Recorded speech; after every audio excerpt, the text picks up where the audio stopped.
The objective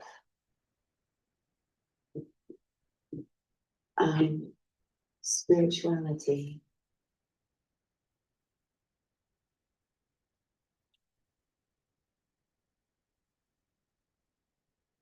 is peace and happiness.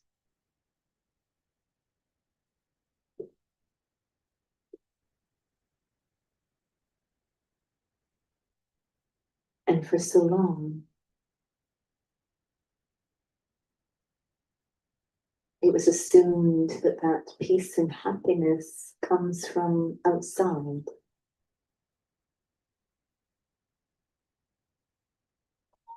The way others behave, the way situations unfold,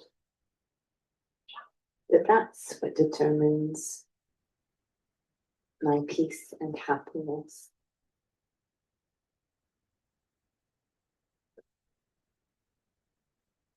Perhaps the first act of courage is to recognize that's not true.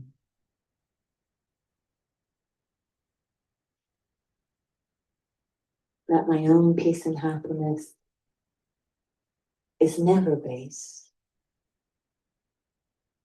on how people behave or how situations unfold.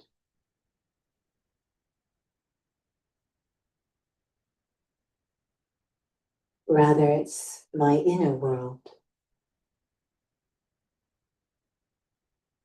that determines what I experience, how I think, how I see, the attitudes I hold, the awareness I have.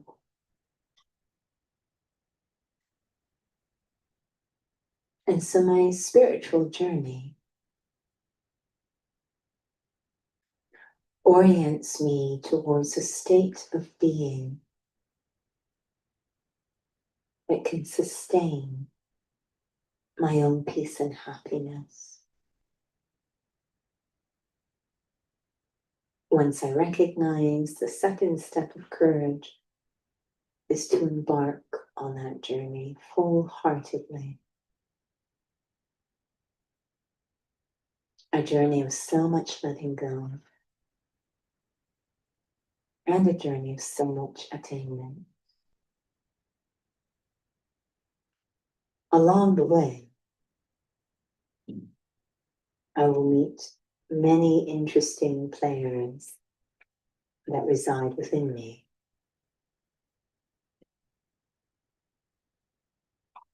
Insecurity, self-deception,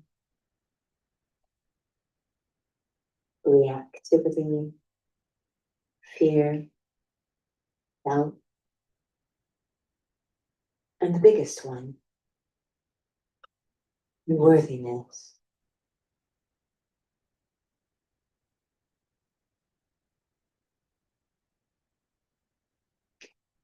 I will study well to equip myself with everything I need to face these aspects inside without a trace of violence.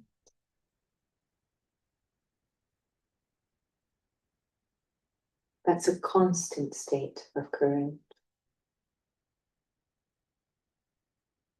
To remain true to the journey without becoming violent.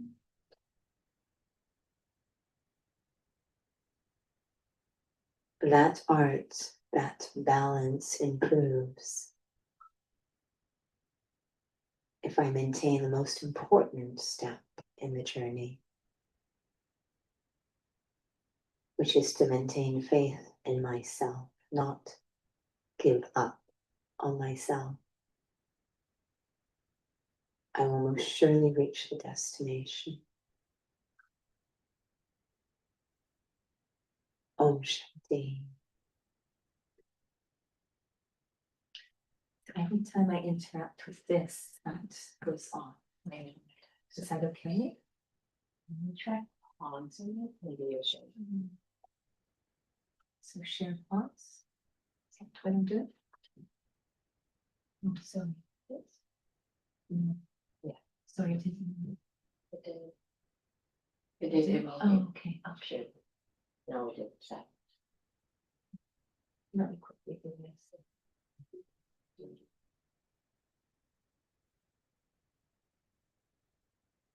No, it's not that one. It's, I tried to make this the main screen and Okay.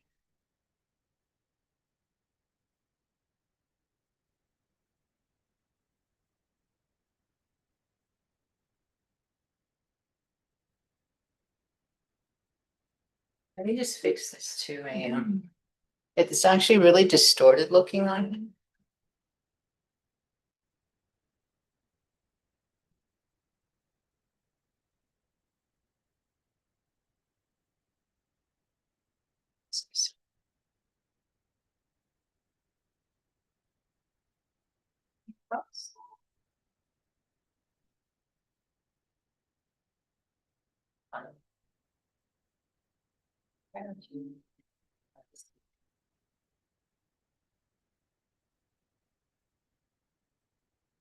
I want to do something I kind of funny.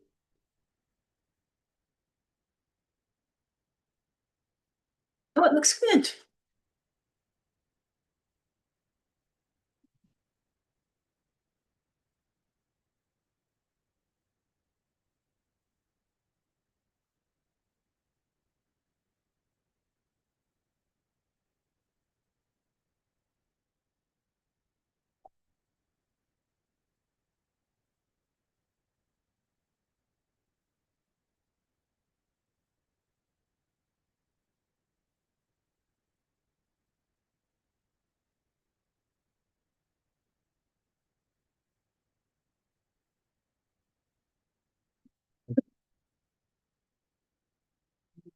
You just go.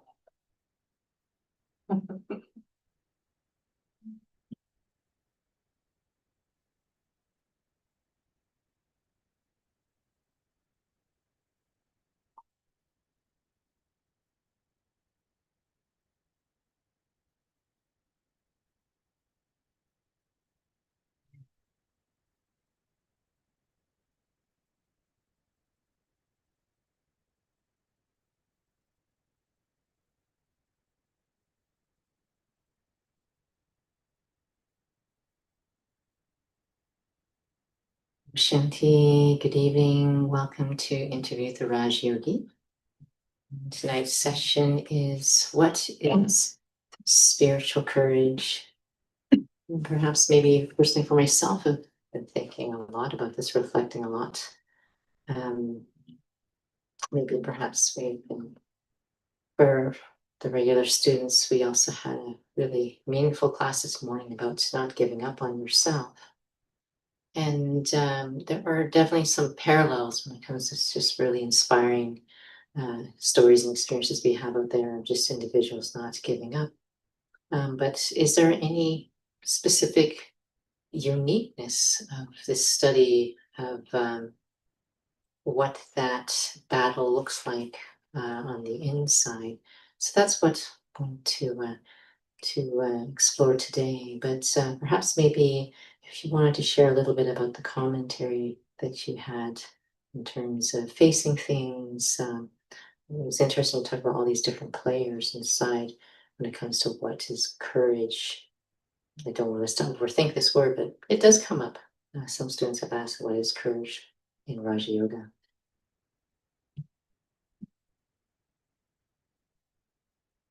So often when we see the hero about to set off on the journey and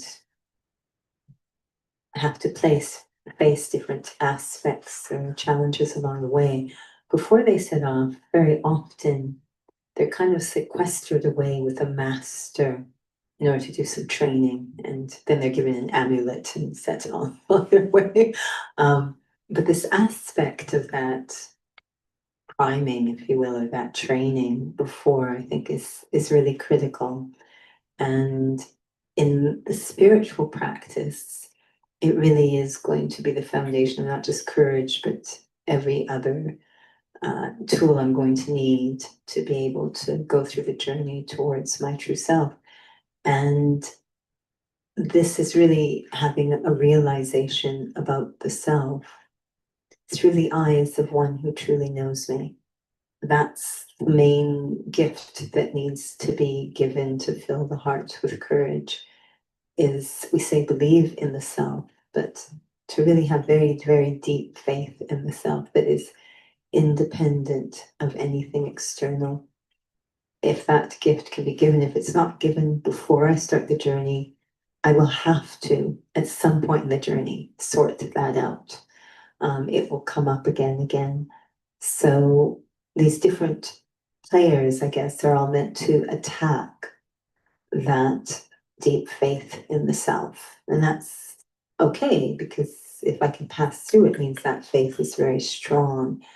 And if they overwhelm me, it means, okay, I need to go back to step one and work on this. So things like the doubt and the insecurity and the fear, etc., these are all just attacks to self-belief. So it's nice if I can get that very strong at the beginning of the journey, that training with the master before I embark.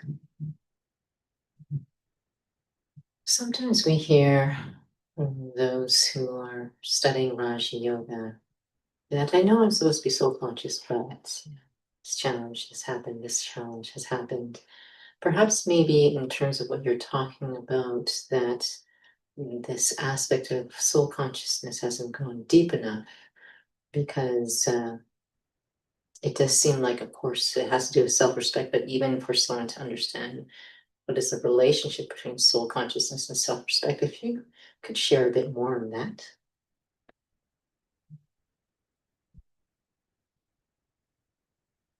There's a principle in physical movement. Very often people have referred to ballet as very pure movement.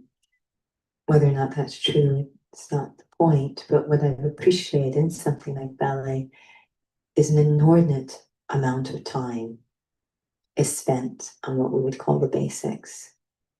And even when you become the prima ballerina, the company, you're still doing the basics. I find that a very pure approach to an art or endeavor, is to give a clear message. The basics are everything. The basics are the sign of advancing. Improving in the basics is advancing, not some sort of quantitative change, but a qualitative change. So I think a wise student in anything is very interested in the foundation, the basics, and that interest is sustained the entire time that they're going through the journey, and they just enjoy the basics and enjoy refining the basics, because it is your foundation, and the foundation constantly has to be reinforced and strengthened. In terms of spirituality, the basics is awareness. The foundation of everything, the seed of everything is awareness or consciousness. How I identify, experience myself is the foundation of everything. And we've had so many lessons about the difference between thinking and experiencing that gap. So the problem, I think, that arises is that this particular basic challenges another basic that I had developed. So we call it ego or arrogance, thinking I'm the image and reinforcing the image. This isn't just working on the foundation in a completely clear environment. This is trying to plant this seed, as we say, create heaven and hell, trying to plant the seed in very infertile ground. So there's going to be constant resistance from the inside to establishing and improving the basics, constant resistance. So I need to know that it's a little different, in ballet, you come when you're 4 or 5, you don't know anything else. So you're a blank slate. I have met dancers who come to it quite late in life, what they consider late teens or early 20s. And the ones that are successful are very humble. So this is unusual that I'm trying to create the foundation when there's already another foundation there.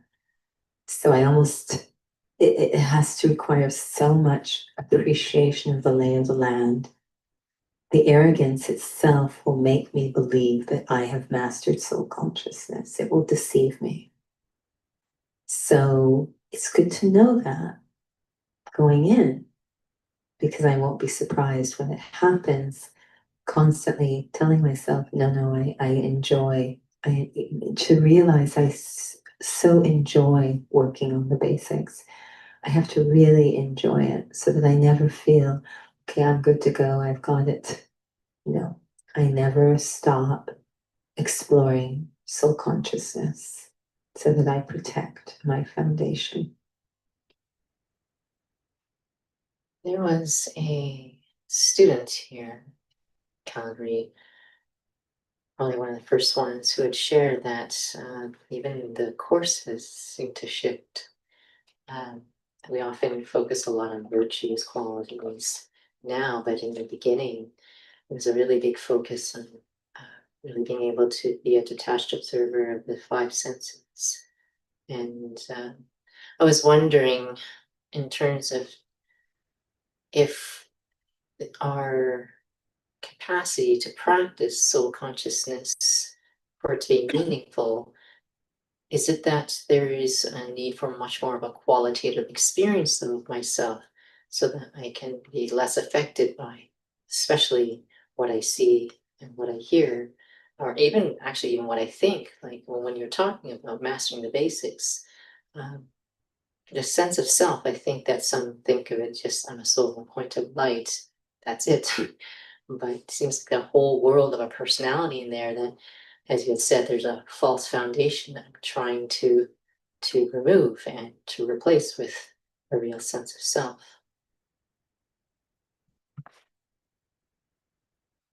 I had an interesting conversation with someone today about communication. And I include myself, it's not to insult anyone, but our communication is very poor. Even now, I have no idea if anyone's listening to this, what they're hearing, because we listen through a lens of our own ideas and beliefs, and actually our own lack of self-respect, which again we call arrogance. So because our listening isn't great, we'll hear something and then off we go doing what we think we had heard, but we actually hadn't quite heard it cleanly. And it's mixed with my old ideas. So now I'm kind of doing what I've always done. Because when it comes to this idea of now we focus on virtues, purity is the mother of all virtues. So if I'm going to focus on virtues, why not just focus on purity? Purity is detachment. Detachment is I am a soul, not this body. So it kind of all roads kind of lead to the same place if I'm listening. If it's, oh, I heard I'm supposed to develop virtues, and off I go trying to be nice and kind, and there's no purity, or there's not real purity. There's physical purity, if you will, or old-fashioned ideas around. So if I'm really listening, I won't go off course. I won't have to go through trying to untangle all these different ideas. I just need to really listen. And we're often told, be soul conscious, be a clean slate as you listen. But it's even if I feel it's important to develop that art of having to listen to spiritual information in a clean way, I think it would be so much easier for us if we can. And I'm saying it because I just came from working with some souls in a session, and again, you give a direction very, very clearly, and then the execution is so different, like almost opposite,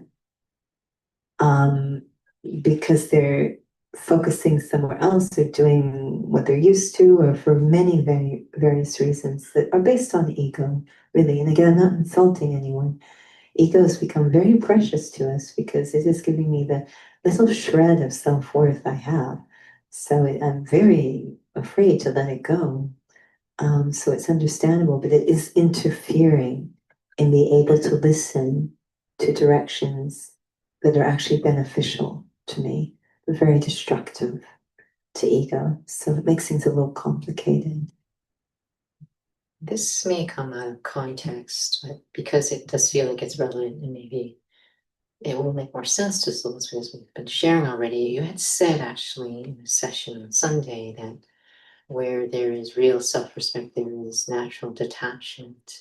Could you share a bit more on that? Because some souls hear detachment and I don't know where they go with it.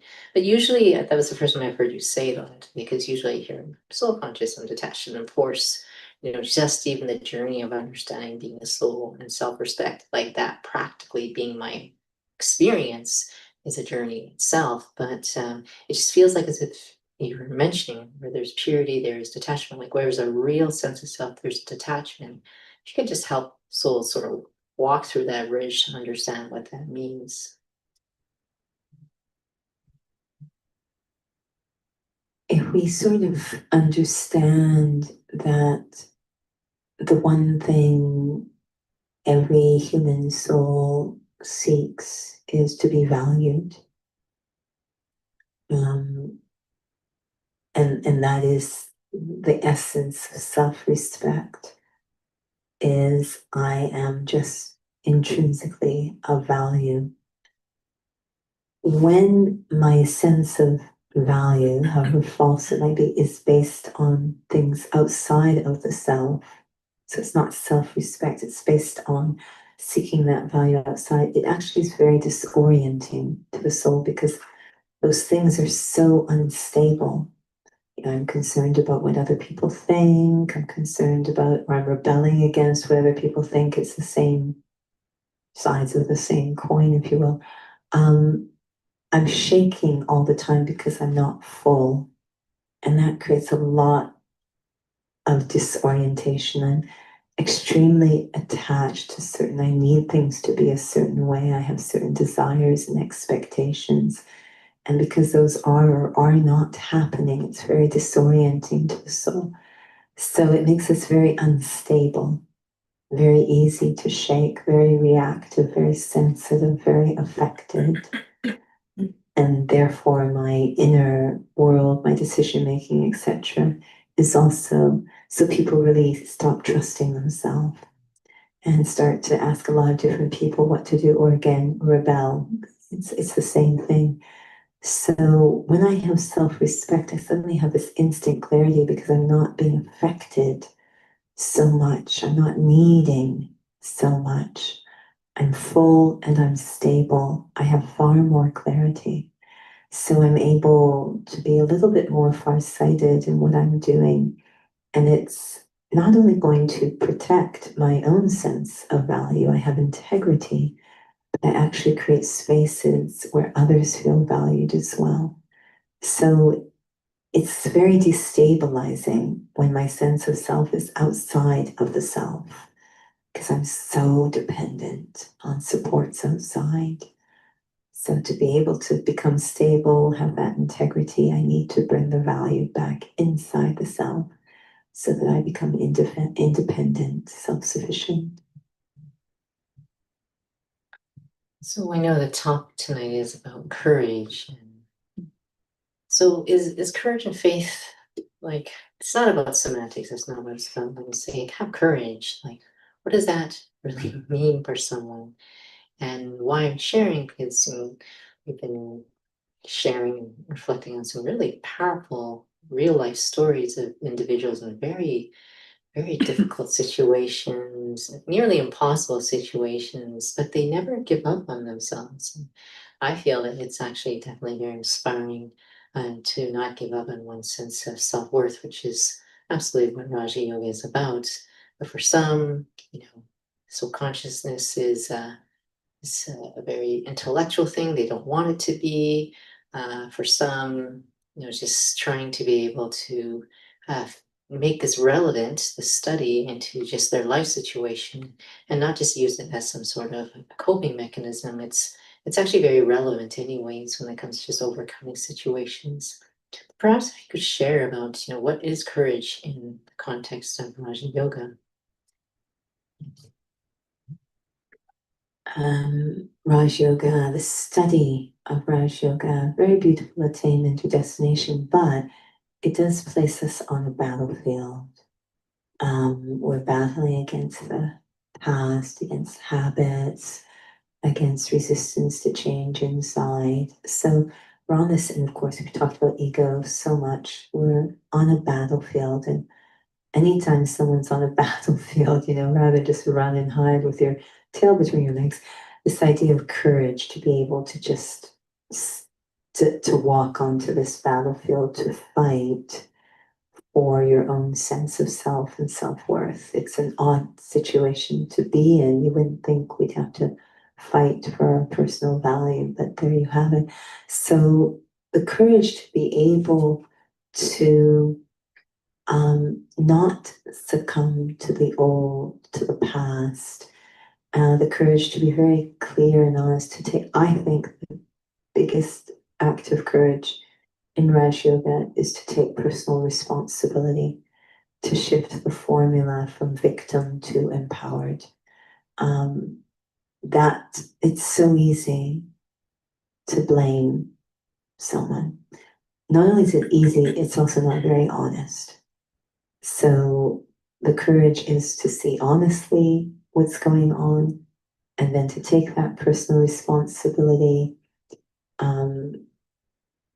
And I think, again, it's based on having that recognition of the self. I love the relationship in English between the words courage and encourage, to put courage into. And this morning, this idea that God is with you, maybe that's tomorrow, I'm not sure, but God is with you. This is a being who puts courage into us, who knows how to methodically encourage souls, to infuse them with a belief in themselves, so that I can take personal responsibility, I can create my own future, I can face things honestly. So not just to have courage, but to be encouraged, to feel that support from a being who knows me so well, who knows my full potential. That's important too. Perhaps in the context of Raja Yoga, and again, we don't really want this to be an intellectual conversation, which sometimes it gets when souls are trying to just overcome things.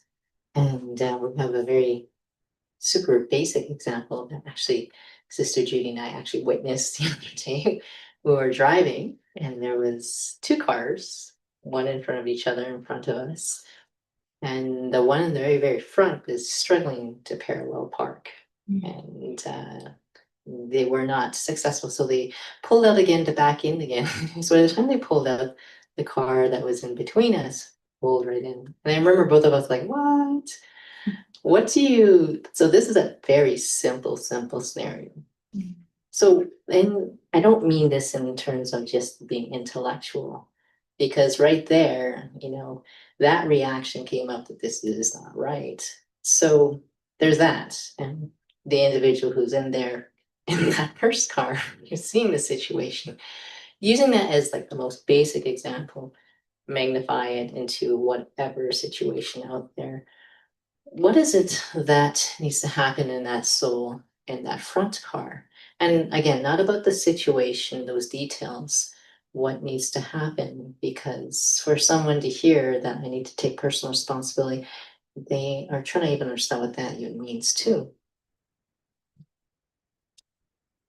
Very often, I know, and I love the idea, I think it's tomorrow's class, that we are battling without a trace of violence. And this is a very difficult concept, because it's like, well, I need to maintain my rights, and I need to stand up for myself. And this is going to be difficult, I think, because we're not in that scenario. This is going to be a very theoretical conversation. One of the things that we're asked to have courage to embrace is the belief that whatever happens is beneficial.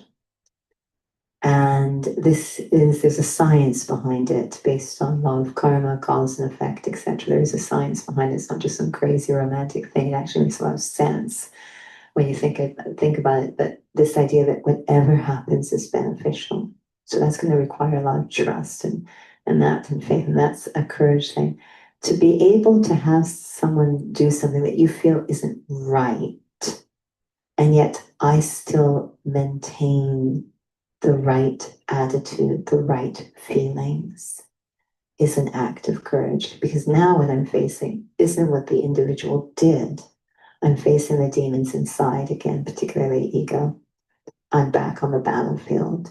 And to have good wishes for that soul, to understand there is benefit in what just happened here. You know, all of these crazy pieces that fly in the face of, you know, but that was unjust, and ego getting very, you know, stomping up and ground, up and down. That requires a lot of trust in spirituality. But at that moment, I have fed my self-respect rather than feeding the ego. So in every situation, we have to ask ourselves honestly, what is going to feed the self-respect? What is going to feed the ego? And I found, I'm getting the days mixed up. I'm not sure if it's the blessing yesterday. Was it on anger this morning? Or is it tomorrow? It's tomorrow. It's tomorrow. It must be tomorrow. So interesting when it says two causes of anger are, one is when someone lies, and the other is when there's defamation. It's something to really reflect on, and to continue to have those good wishes, those good feelings. It's a very unusual, very thought-provoking. And what courage it takes to have a big heart in situations where it doesn't feel like anyone else has a big heart around you, to be the one who maintains that big heart. Concerned maybe you'll get trampled on or abused. Not possible if I have self-respect. It's not possible. We've talked about boundaries a lot. So it's a very reflective moment. What's going to feed the self-respect and what's going to starve the self-respect? That's what I have to ask myself. Hopefully this is the last question. When you say it is really a practice of a long period of time, I know that's a very trivial situation. May not feel trivial for that soul. Who knows? It doesn't really matter. Maybe it could be the last straw. You know, maybe they were fine with it. That's great. They were, but in terms of to be able to even have good wishes for the other, would you say that this is something that has had to develop for a long period of time? Only because you had shared something. I was very young in the study, and you were in membership services at the YMCA. I'm not sure. It didn't matter what happened, but you had shared something about, you know, it's very important that I'd have to be completely okay with myself first before I can try to do something for someone else if some sort of altercation happened. Yeah, because the principle is that whatever's going on inside of me is what's going to come out. So although, again, very theoretically, until I'm in those situations, that's when it'll be clear what's inside of me. So we want to be honest about the whole thing. The bottom line is, again, that these players inside, these resistant forces, they're not going to show up with a big sign saying, "Hi, I'm ego." They're going to disguise themselves. Yeah, it's going to disguise itself in so many good-looking ways that we don't even know what's going on.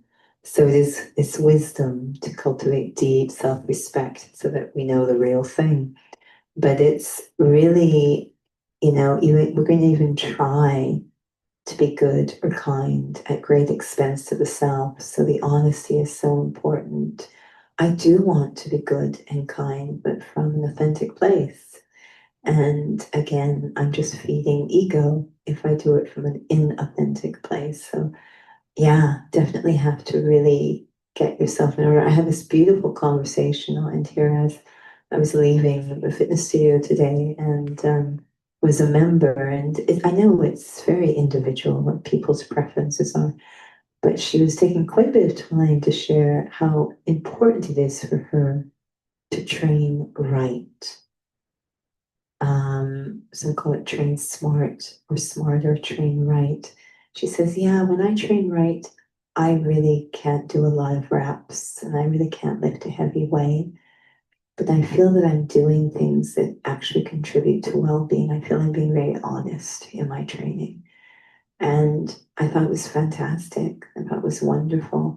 So that appeals to some people. So it's not even an act of courage to them. It's their preference. So are we talking about acts of courage? Or are we talking about awakening a sensitivity that where I have complete disinterest in lying to myself anymore, whatever happens, comes what may. Maybe I'm at it with no one liking me, but at least I would be honest in my efforts. Even if there's no visible signs of success, at least I'm honest in my efforts. We could go on and on, but we will not. Sure, I'll be thankful for that. All of you will probably thankful for that we don't. But perhaps maybe I will have to write down some thoughts for next week, because there are some that are relevant to what you had shared. So thank you for joining. We'll have a little reflection. There's so many ways to describe the spiritual journey. But one way to describe it that is encouraging is that I am embarking on a journey where I am a friend to myself. That relationship of friendship, where I can be very honest, very open, know I will never be judged, always accepted, can speak my heart, not have to prove anything or have a show or defend, just be completely transparent and know that I will still be valued, a friend to myself. Because on this battlefield of self-transformation, I don't want to be battling with myself.